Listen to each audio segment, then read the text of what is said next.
Hello everyone, so in this video, let us talk about the first two problems from the latest Lead Code Weekly Contest 331. Let's start. The first problem is take gifts from the richest pile. The problem statement states that you are given an integer array gifts, as you can see here, denoting the number of gifts in various piles, and in every second you will do the following operation. What the operation is that you will choose a pile with the maximum number of gifts. If there are two piles with the same number of gifts, which are the maximum as possible, then you can choose any one of them. You will leave behind the floor of the square root of the number of gifts in that particular pile, and you will take the rest of the gifts. And you have to return the gifts that remains after k seconds. Okay, let's take some example as well from here. So as you can see that this is a gifts array, and every particular position is a pile of how many gifts are there. Now you will do in every second choose the one which has the maximum value, like let's assume from here the maximum is 100.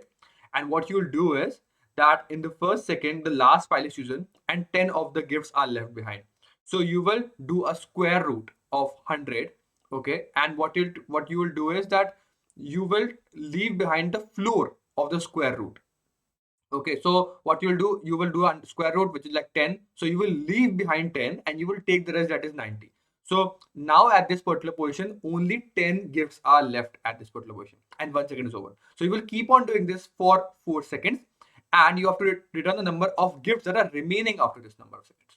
So it's very pretty much simple that you just have to find out the maximum at that particular point and just do this particular operation and just return it inside the same array. And there are multiple data structures that will help you to find out the maximum in a particular, let's say, gifts that you have, or let's say an array that you have. The pretty much simple you can use is a priority queue that will internally use a max heap data structure such that it will keep the very largest value on the very top of the priority queue. So you will keep on doing this, that you will pop out the very top element from the priority queue and you will do this particular operation of finding out the root, like the floor of the square root of the top element, and then reinserting it inside the priority queue, and you will keep on doing this for k times. And then in the end, whatever is the priority queue that is holding, just do a summation of all those particular gifts, and that's the particular answer.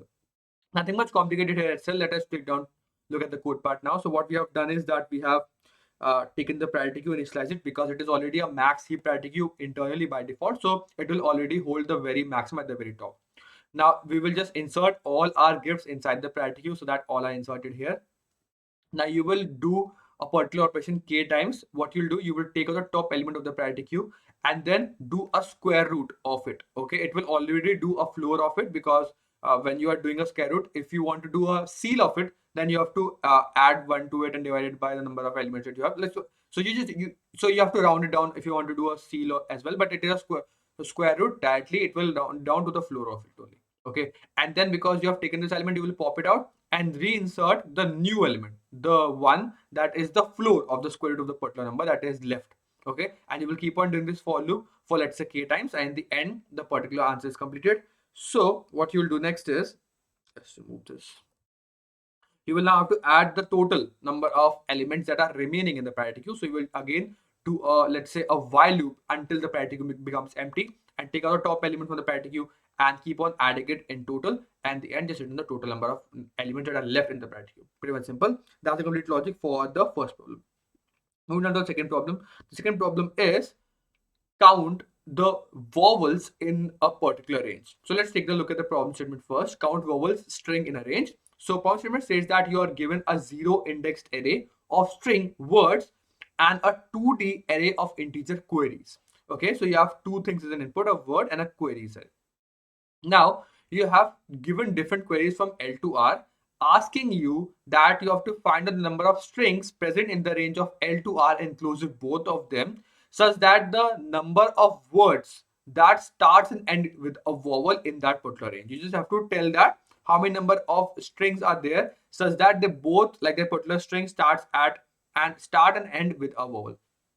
That's the whole thing. So because it's a range query problems, okay, they are different range, so you can pre-compute the values for different ranges, and you have to complete for complete array. So you can particularly build a prefix array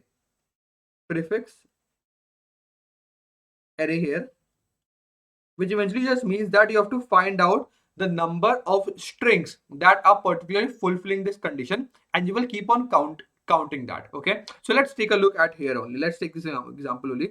You just have to find out the number of strings that are starting and ending with a vowel. So this is a string that is starting and ending with a vowel. This is not. This is. This is. And this is. Okay, so what you will do is that you will now make a prefix array depending upon this given condition. So what you will do is that the first value, you will already start with 1, like 0.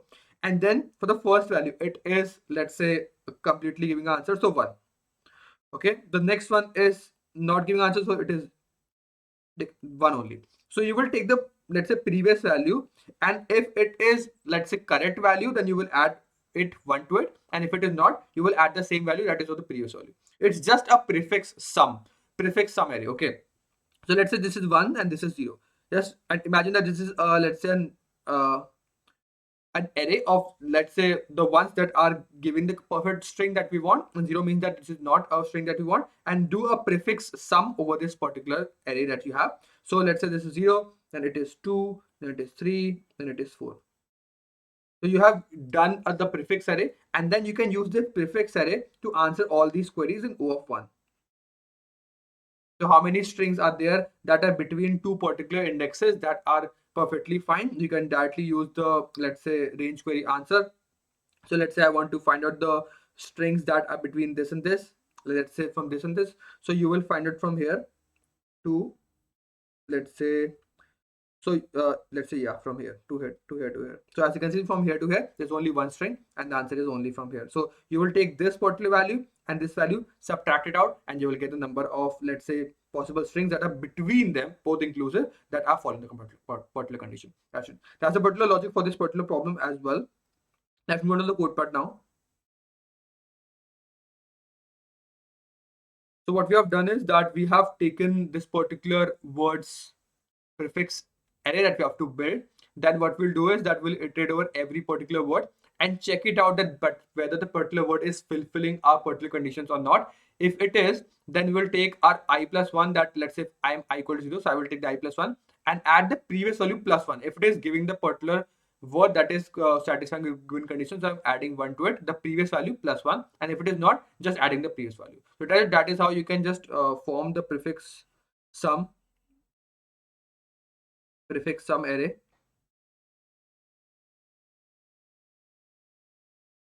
And then what you'll do, you have to do the queries over all the m queries. So you will do a for loop over all the m queries, and now you have to just find out, let's say, how many strings are fulfilling this condition. So you will take the prefix whatever. So you have an L and R, so L and R both inclusive. So this is L and R. So you will take the R value. What is the right value? So right value is queries of I query 1. So this is the R value. So R plus 1, because to include R as well. Okay, and then this is the left R, like L. So L also is inclusive, so that is how this is. We have taken L and R, and then just subtract both of these values, and whatever is the, like, the in between them is the count of how many strings that are fulfilling a particular condition, and you just add all of them inside the answer, like answer of I. Just print out the vector, the answer of I for every particular query. Okay, that's the particular logic in the code part for the second problem as well. Don't worry, I have to make a video for the other problem as well. I have to make it a separate video because it's a very good problem as well. So thank you for watching this video till the end. If you still have any doubts, you can mention in the comment box of this particular video. I will see you in the next one, coding, and bye.